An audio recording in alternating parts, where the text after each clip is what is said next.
guys, welcome to the podcast. This is Sparked Realities, and I am Camille Castañeda, your host. Wow, this is a very special episode for me kasi umabot na tayo. It's almost a year, guys.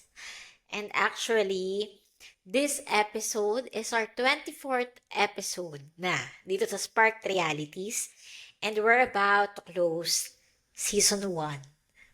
Yeah. So we're about to close this chapter, this book of season 1. And ang saya lang kasi parang fresh pa sa aking memory when I first said those words na welcome to the podcast, and now we're down to 24th. Sino bang mag-iisip na aabot tayo sa 24 episodes? Thank you, God, na talagang umabot. And yeah, I'm down to last episode of this season. Thank you, guys, for being here with me all throughout. Thank you for joining my journey dito sa aking podcast. Ayan. And extra special din sa akin tong episode na to. Hindi lang dahil this is the last of the first season, but ang tagal na rin since I really sit down and do the podcast. Na-miss ko to, the setup natin, the camera, and the mic, and me. Wow. Na-miss ko lahat ng to kasi I think the last time that I did a solo podcast was November last year. A lot had happened sa life ko, and I could say na it was really heavy din sa akin before to do the usual thing. And hindi lang naman sa may mga pinagdadaanan sa life, but I also want to try na yun nga, yung conversation podcast. And yun din talaga yung isang dream ko sa podcast. Kaya kung mapapansin nyo, yung mga last episode natin was may kasama ako. So, talagang may kabanter ako sa podcast. But now, since this is our last episode for this season, syempre, tayo muna guys. And konting reminisce lang sa ating naging journey. And syempre, to wrap that up with a bang. Salamat sa mga nag-join sa atin this last few months na nag-share ng kanilang knowledge and time sa podcast. Salamat sa mga nag-join, salamat sa mga nag-listen. Ayan. So, yeah. So, ano nga ba? Paano ba yun yung journey ko? Wow. Parang, if maaalala ko lang, medyo nagtitingin lang din ako dun sa mga naging podcast ko. So, totoo lang guys, trivia. Hindi, once I did the podcast, pag nagawa ko yan, nag-record ako, inedit ko yan, hindi ko na yun pinapanood after. Hindi naman ako ganun ka-in love sa sarili ko na papanoorin ko pa siya. Hindi talaga. May moments lang na parang, okay, sige, why natin balikan?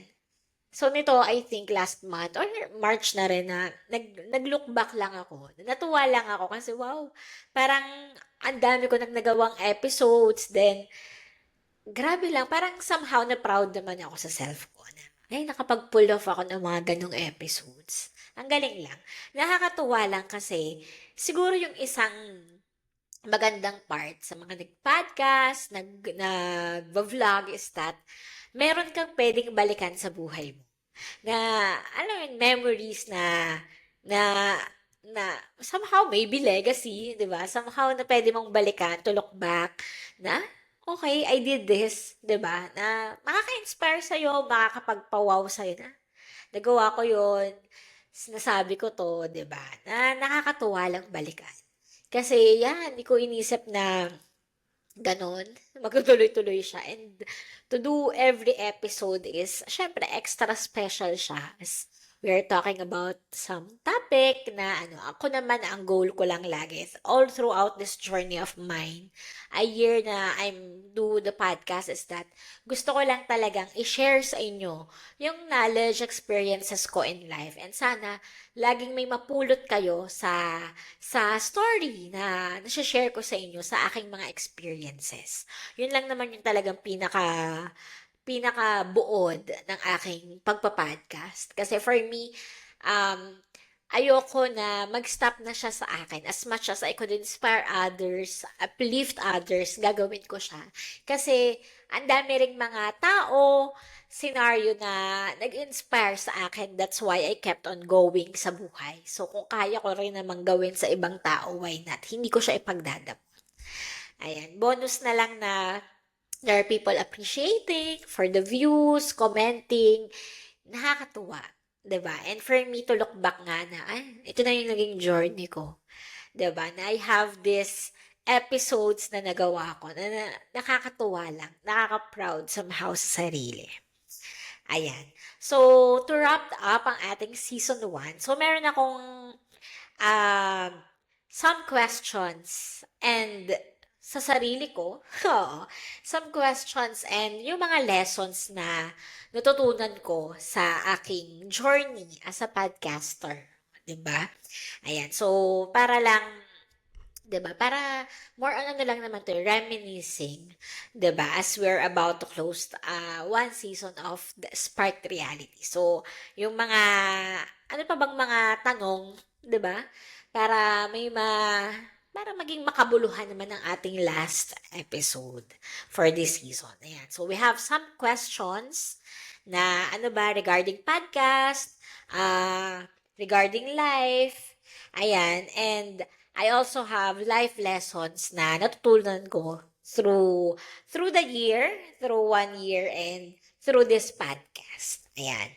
So, yan. Let's go to the question. Unahin natin yung mga questions. Ayan. So, first, eto. Has the meaning of sparked realities changed for me over time? Okay. Uh, that is my first episode. Why sparked realities? So, sparked realities kasi, para sa akin, naniniwala ako na we all have those little sparks in our heart. Alam mo, yung mga little thoughts, little drive, na what if, those little what ifs na, paano kaya, pwede kaya, na minsan, hindi tayo, tatakot tayong gawin, subukan, ganyan. Then, until that one drive, that one gut, 'di ba? That drive na i-push mo na, okay, sige. Gawin ko nga kaya. 'Di ba? And then, it becomes your reality. That one little spark na nagsimula lang sa heart mo, that little what if na sinundan mo, and now you're making it into reality. So, ganun siya. And I think, I still believe on that naman. Pero siguro sa akin lang, um, for me, medyo nag-twist lang sa akin yung meaning. For me, sparked realities is, yeah, still making those sparks into realities, but always make sure that those sparks is in line with the Lord. Yun yung sa akin. Na, yeah, ang dami nating what if sa buhay. Those little dreams, the little spark. But, for me, ang isang pinakamaganda lang din is we have someone we could ask. Someone we could, alam mo yun, ask us to guide us with those little sparks na meron sa atin. And, seek His guidance and His, for Him to be led, alam mo yun, para ma-lead niya rin tayo and to make those sparks happen. So, siguro before kasi more on self-driven si sparked realities. Siguro yun. Yun yung naging difference. I still believe naman na ganun pa rin. We still have those little sparks and we could make it into our reality. But siguro before, ang thinking ko is that I'm doing it alone or I can do it alone. But now, I know I cannot. And someone can make it happen for me. And someone can join me to the journey. And that's my tatay. That's our God. Second question. How the podcast has changed me or impacted my life. For me, itong sparked realities, it makes me more responsible. Kasi prior sparked realities, I'm just doing what I want. Alam mo, I'm just spending my time, lalabas ako, magpapahinga ako, ganito, ganyan. But with this one, I need to do something. Meron akong responsibilidad. And ang sarap lang kasi it is me. 'Di ba? It is outside my work. It is outside my my ha- hobbies, ganyan. But, yun lang, I'm doing something na hindi siya pagkakaperahan lang. Oo. It is me. Alam mo yun, kasi ang daling mag-show up for me ha, lalo sa sarili ko. Ako ang dali kong mag-show up when about, yun nga, if it is work, if it is a demand from a family member, a friend, 'di ba? Ang daling mag-show up. Pero minsan, alam mo yun, napansin ko lang, pinaka hindi tayo na nag-show up, o pinaka madali sa atin hayaan na lang is mag-show up tayo para sa sarili natin. But Spark Realities taught me na for me to show up for myself. Kasi Spark Realities is me. This is a part of me.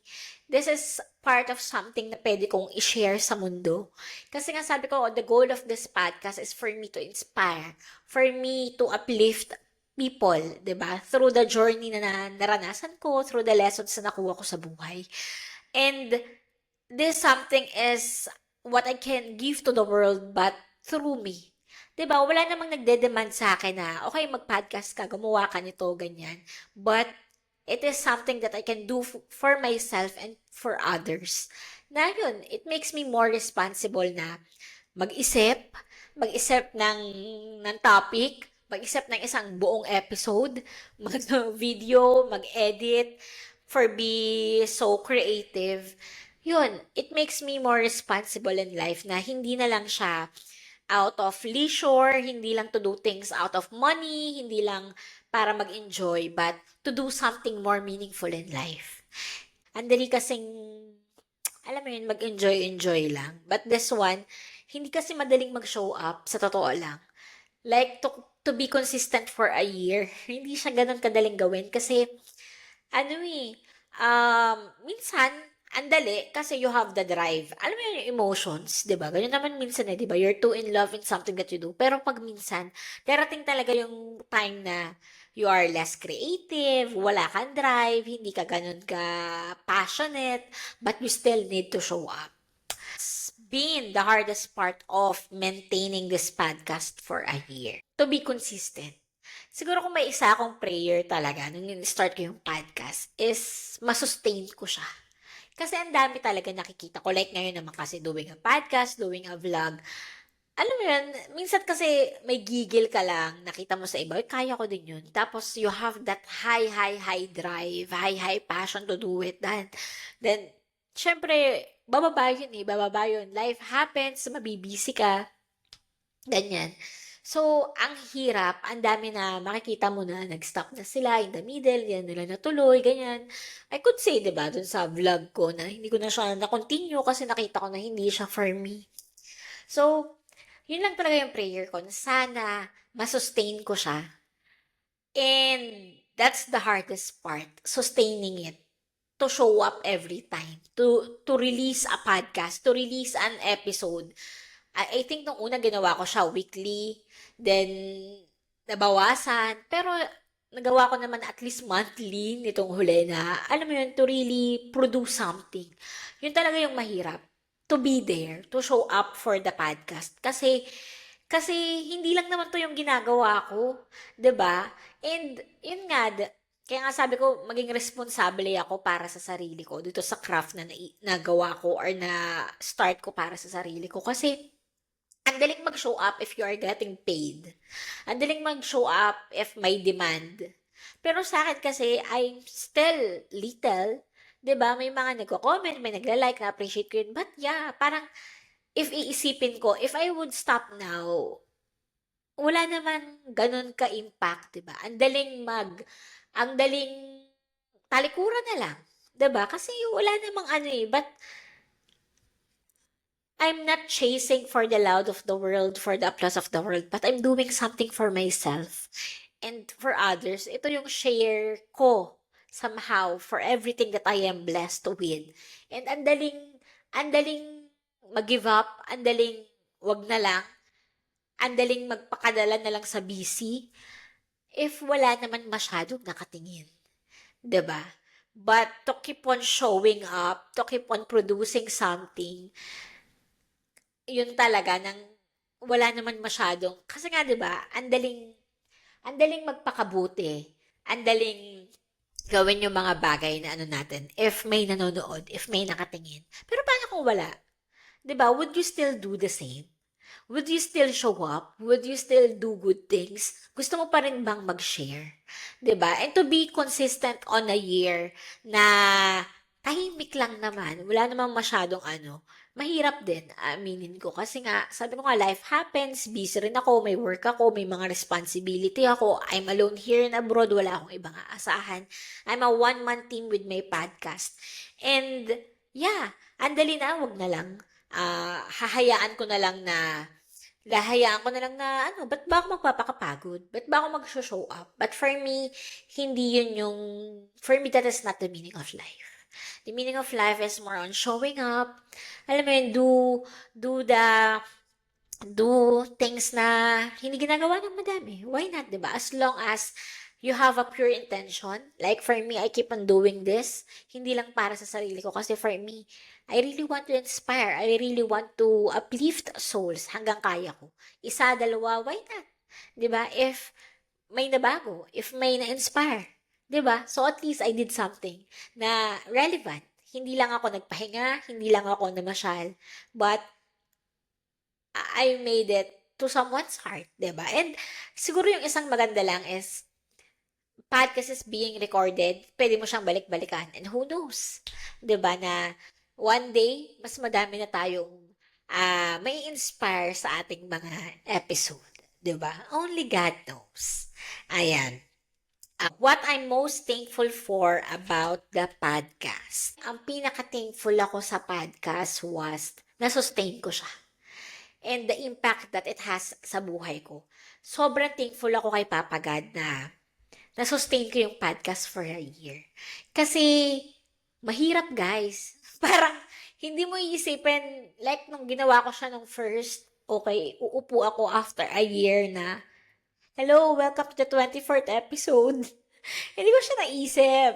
Parang, imagine, di ba? Parang iniisip ko, paano ko ginawa yung 23 episodes nung una. But yeah, um, yeah, sobrang thankful ako na na-sustain ko siya, na I'm still here, I'm still doing the podcast, na sobrang grateful ako on that. And second na sobrang grateful ako sa podcast is that may mga nakasama tayo. Alam mo, for me, I count it as a miracle. Totoo. I count this as a miracle kasi yan yung isang sinabi ko. I think first episode pa lang, sinabi ko na siya na sana may makasama ako sa podcast. 'Di ba? And for me, very impossible siya. Kasi, ang hirap humanap din ng mga taong willing, 'di ba? And na gustong mag-share, ganyan. And ako kasi, mag-isa ako dito eh. Mag-isa ako dito, malayo ako sa comfort zone ko sa Philippines, ganyan.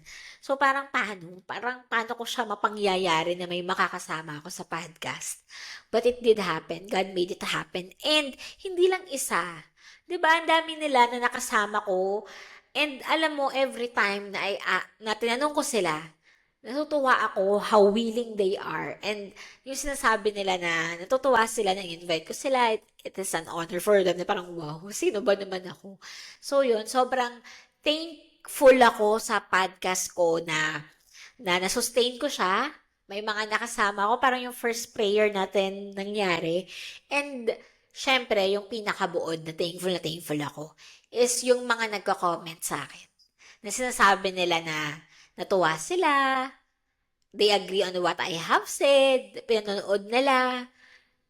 Sobrang grateful ako kasi sa totoo lang nung unang-una kong ginagawa yung podcast, more on sa self ko lang siya.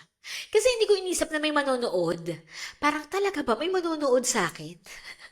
Sino bang manonood sa akin? But yeah, sobrang grateful ako doon. Thank you God kasi yun lang naman yung pinaka-goal ng podcast. 'Di ba? Na at least one or two people ma-inspire ko, go. 'Di ba? The more the merrier, but thank you God kasi at least kahit papano yung purpose ng podcast nangyari. So yeah, those are the things that I'm so thankful for sa aking podcast.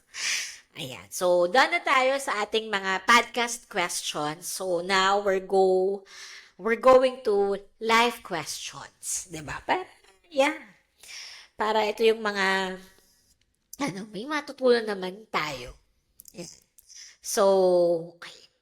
After a year, how have changed? What's new? Ano bang bago? Ang dami, guys. Ang dami-dami. Sobra. Parang kung titingnan ko siya, hindi ko in-expect na ang dami talagang pwedeng mangyari sa loob ng isang taon. First, I started podcast. Ako talaga, ang pinakamasasabi ko sa inyo guys, masishare ko sa inyo guys, is that yung journey ko with the Lord. Ako kasi naniniwala ako, nagkaroon ng spark realities dahil ni Papa God. Kasi, nung siya na yung naging core ko, nung siya yung naging source ko sa buhay ko, dun ko lang kinayang mag-share sa ibang tao. Kasi I think, finally, my cup is filled. Finally, my cup is overflowing. That's why I could fill another cup. Kaya may spark realities. And nung in-start ko siya, sobrang bago ko pa sa journey ko kay Papa God, sa pagpupurso ko sa kanya sa buhay ko. But now, grabe. Sobrang grateful ko na for all the changes na nangyari. Alam mo yun, sa loob ng isang taon. Grabe lang. Grabe yung naging journey ko. Sa totoo lang,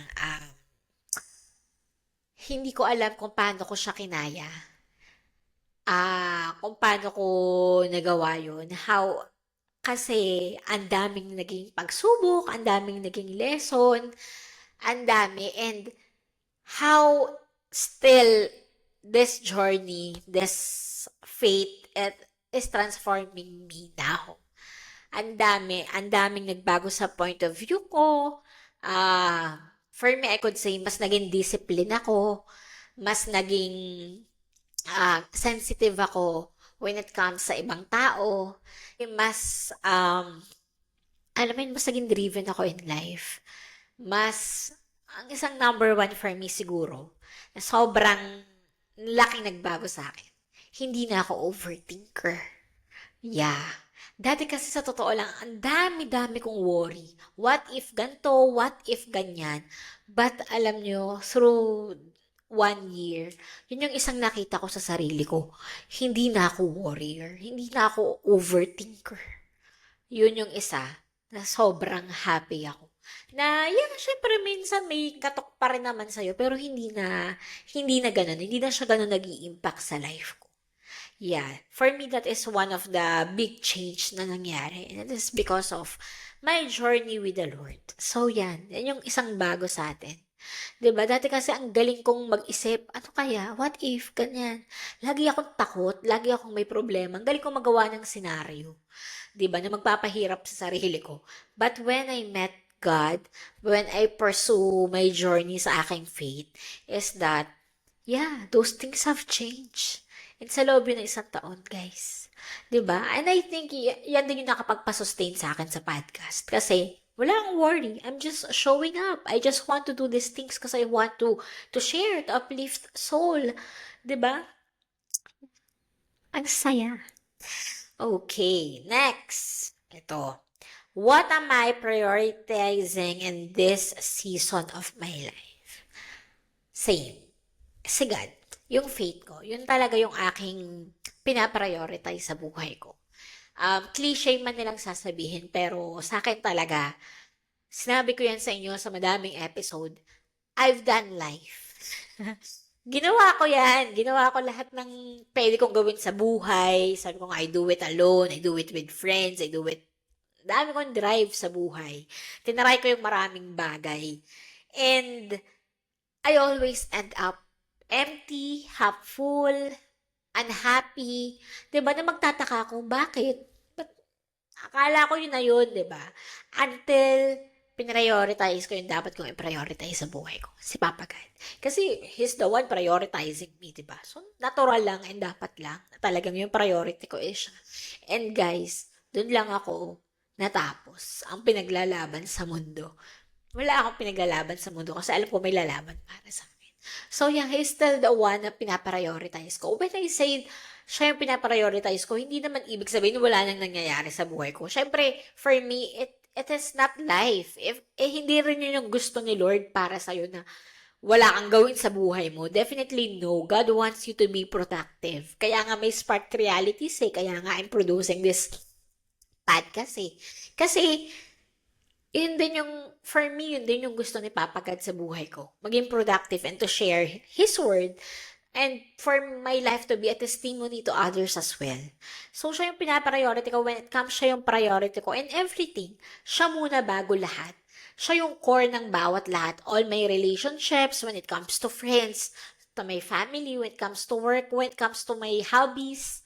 'Di ba na siya yung anchor ko. Siya yung lagi kong uuwian. Siya yung tatanungin ko, tama ba yung ginagawa ko?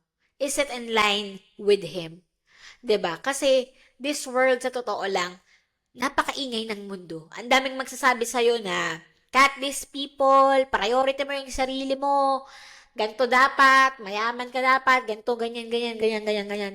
Ang dami. Parang, alam mo yun, ang daming nagpa-podcast. 'Di ba? Parang, para kung babalikan mo lahat siya, 'di ba? Kung doon ka magre-rely, ang daming self-help books, 'di ba? Na ito, ganyan. Pero ako talaga, ang lagi kong inuuwian, kung saan ko laging inaano yung buhay ko na tama ba? Am I on the right path kay Papa God? 'Di ba? Na tama ba? Am I in line with His Word? Matutuwa ba siya dito? Siya yung core ko. For everything that I do, siya.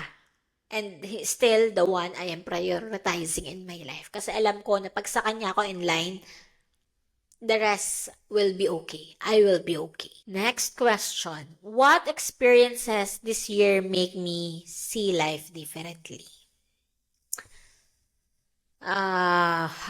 Ang dami guys. Siguro bigyan ko kayo ng, cite ko kayo ng 3 experiences sa buhay ko. 'Di ba? Kasi syempre ang dami nangyari sa loob ng isang taon. Siguro isa para sa akin is that if meron kayong gustong bagay sa buhay nyo, may gusto kayong mangyari, hindi nyo kailangang madaliin. Sabi nga, ang tumatakbo ng mabilis kung matinik ay malalim. Totoo yan. Kasi minsan sa buhay ko, nagmadali rin naman ako.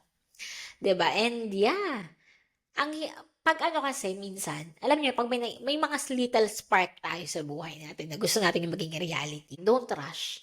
Whatever it is na gusto mong mangyari sa buhay mo, huwag kang magmadali. Kasi kung para sa'yo yan, whatever happens, para sa'yo yan. 'Di ba? Your name is written on it.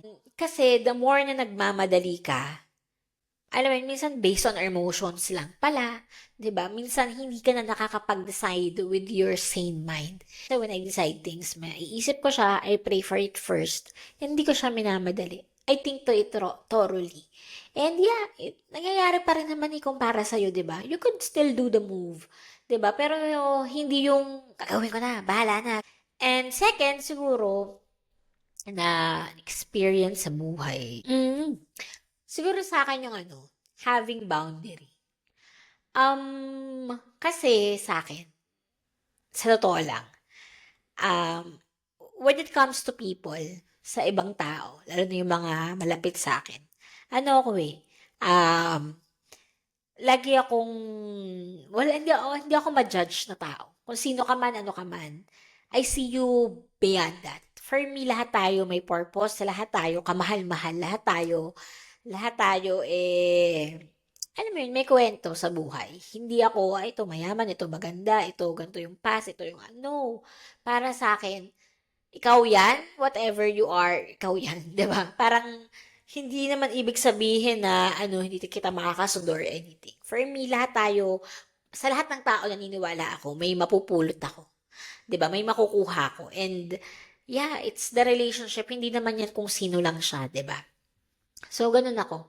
So, sa akin, sa totoo lang, hindi ako mahilig mag-put ng boundary. Pero I think life is telling me lately na for me to have a stand in life, na minsan siguro, nagiging playing safe na lang din ako na, alam mo yun, kasi ayoko ng drama sa buhay. So, I'm open with everything. But I think life is telling me lately na I could have a boundary na, okay, hanggang dito lang ako. I know I'm not judging you, and my actions is not for judging you or anything, but I have also the responsibility sa sarili ko to give a boundary for me na maging safe ako, for me na maging still ako sa core ko, 'di ba? Maging in line ako sa belief and values na meron ako sa buhay ko.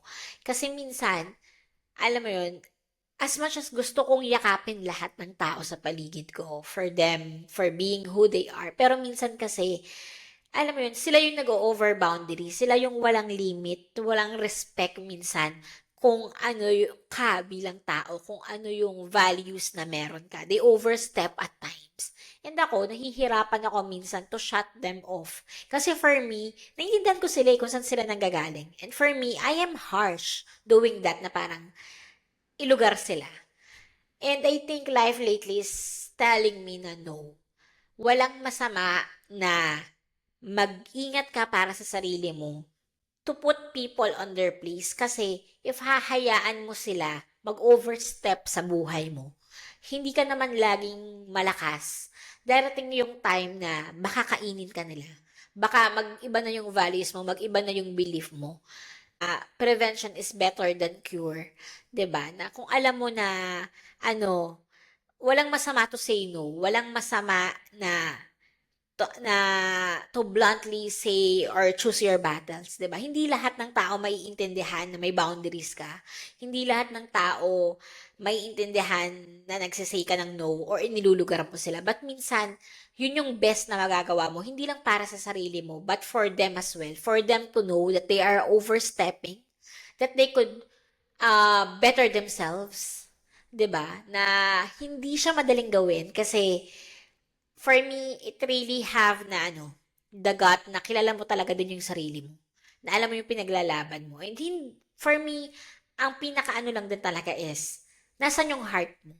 Ginagawa mo ba siya para out of pride? Kasi hello, tama ako, mali kayo. Or ginagawa mo siya kasi gusto mo lang din i-save yung sarili mo. And at the same time, gusto mo lang din na matuto sila. 'Di ba? If gano'n naman yung intention mo, pure intention ka naman, good at heart na naiisip mo ikaw and yung tao, for me, walang masama. For me, sa akin kasi, nahirapan ako siyang gawin nung una.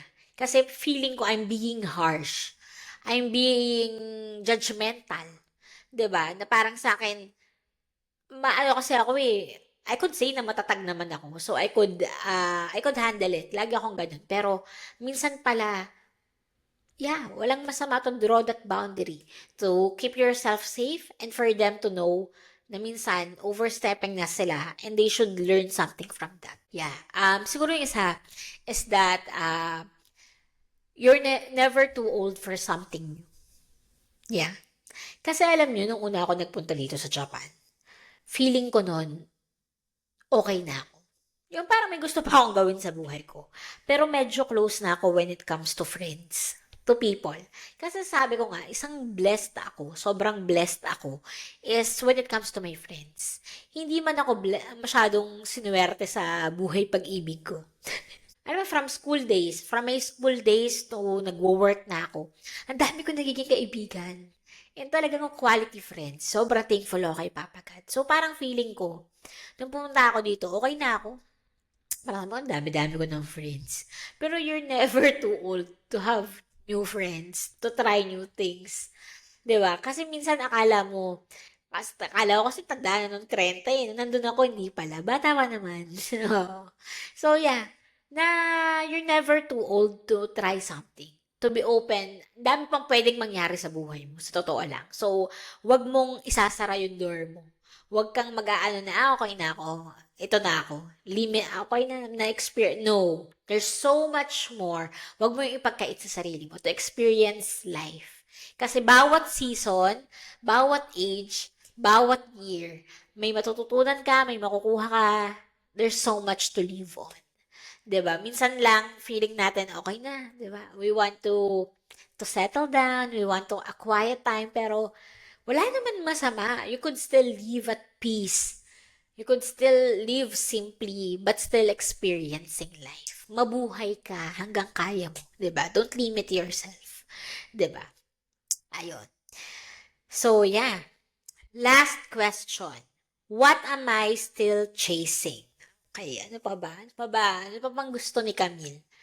Ako, sa akin, I'm still chasing na lumago bilang tao through my faith, and I'm still chasing to inspire others. For me, that is what I'm still chasing. 'Di ba? To live life to the fullest. Yun nga, you're never too old to try something. So, I still want to experience life and to keep on sharing in every journey na meron ako. 'Di ba? Na to inspire others, to show up for others, 'di ba? To do things pa. Camille is still unstoppable, and we still have a life ahead. I'm chasing more dreams. 'Di ba? More dreams to happen. Ayan. So, yun. Sana natuwa naman kayo sa aking mga sa life questions. So, yan. So, let's go naman sa life lessons. Ayan. So, I have here some life lessons na life isn't always easy, but it's always meant to be lived. I think sa akin, I'm ready to do life. For me, life is life is bittersweet. And for me, siguro lang, I think, yung iba kasi nito, alam mo yun, they just want the sweet parts of life.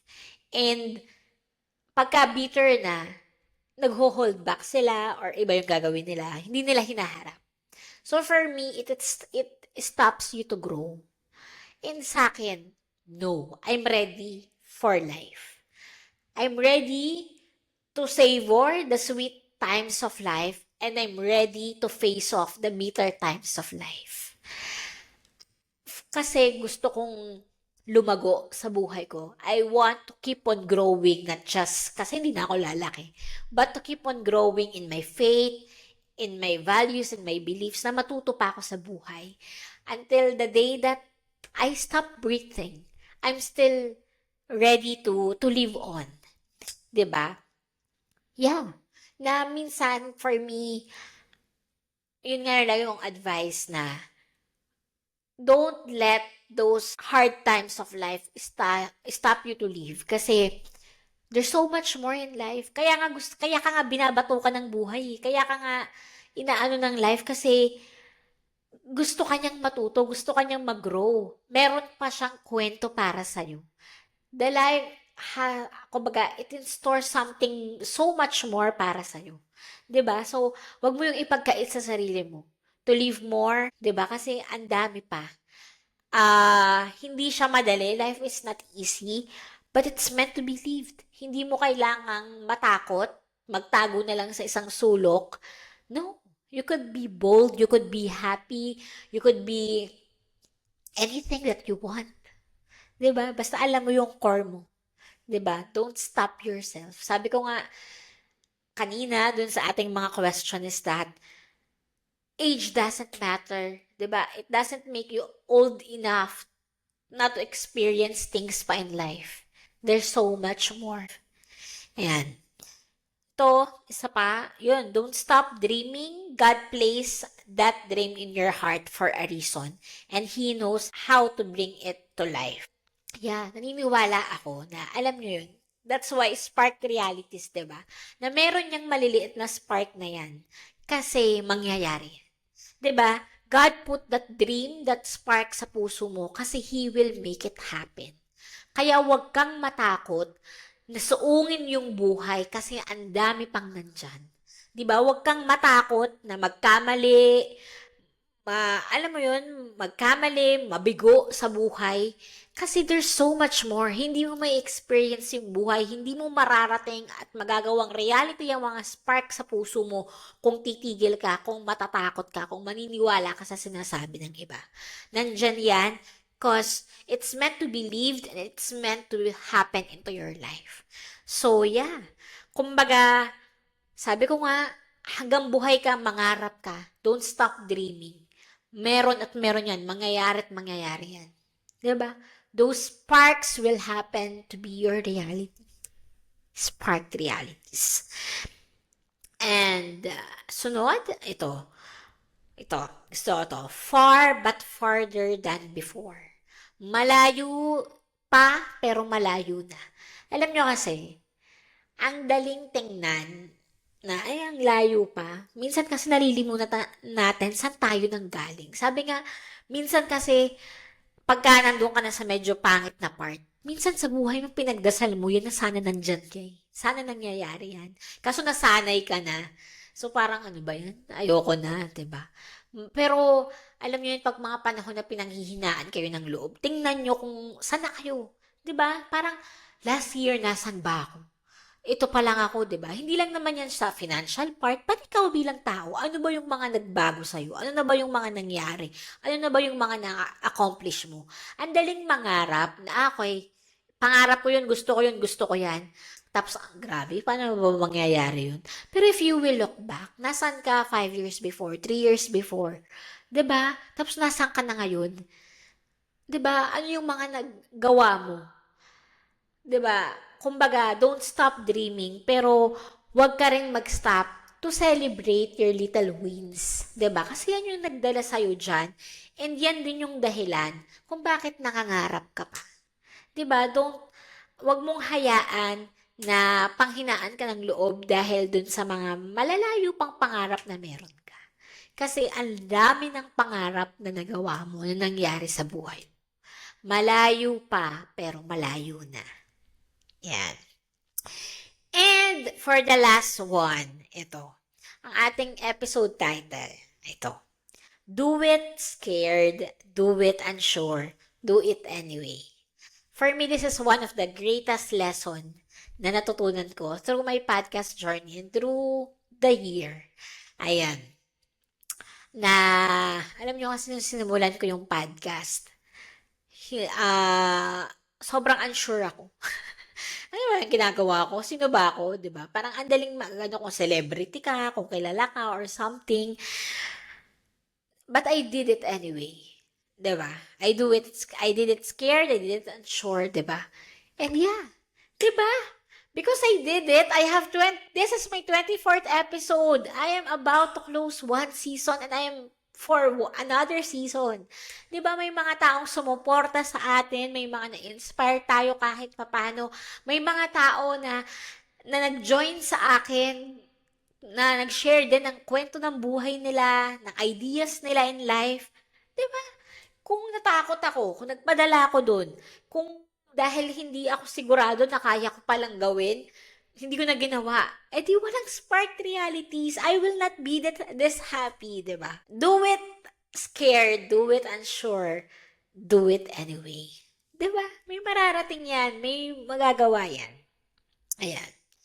So, yon. That is the life questions, and the lessons ano pa ba? Ano pa bang hihilingin ko? Siguro, kasi yung nakaraan nag-wish ako Tapos nangyari. Siguro sa akin, sana malay natin, next season, meron tayong celebrity na makakasama or may interview dito sa Spark Realities. Who knows? Diba? God make it happen for the podcast. Ay, huwag kayong mag-alala. We're about to close the season 1 but meron tayong syempre season 2. Abangan nyo yan. The Boulder Spark Realities. Ayan. So, yun. Through the journey, nakita nyo naman na yung mga taong sumama sa atin sa ating podcast. And, huwag kayong mag-alala. Tumigil man ako mag-vlog. Nandyan pa rin po si Camille in Osaka. 'Di ba? She's still doing her journey here in Japan. Thank you for a year. Salamat sa lahat ng nanood, mga nag-comment, mga nagsabi sa akin na, alam mo yun, na-inspire sila. Salamat po guys. Kasi, sa totoo lang, every time na may nagsasabi sa akin ng ganun, sobra akong natatouch. Kasi, meron pala. Meron pala kahit babado. Kasi, akala ko ako lang to. 'Di ba? Lalong-lalo na sa family ko, sa nanay ko, salamat kasi alam ko na paano mo nilulook forward to na panoorin lagi na, anak, may podcast ka na ba? Salamat kasi isa ka sa nagtutulak sa akin na talagang to show up pa.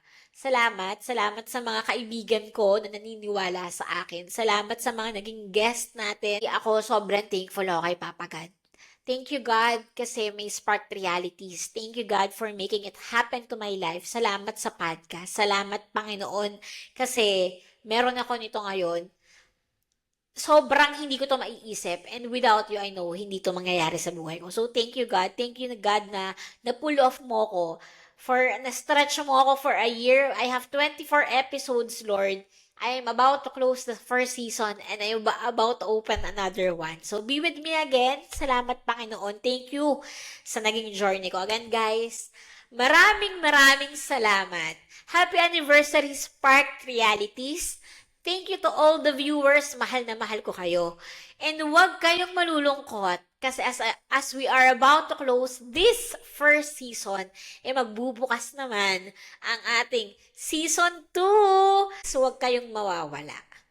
Kasi madami pa. Hindi tayo matatapos. 'Di ba? Madami pa tayong pag-uusapan, i-share to more guests. And ang ating wish, one day yung mangyayari yan, ang ating prayer.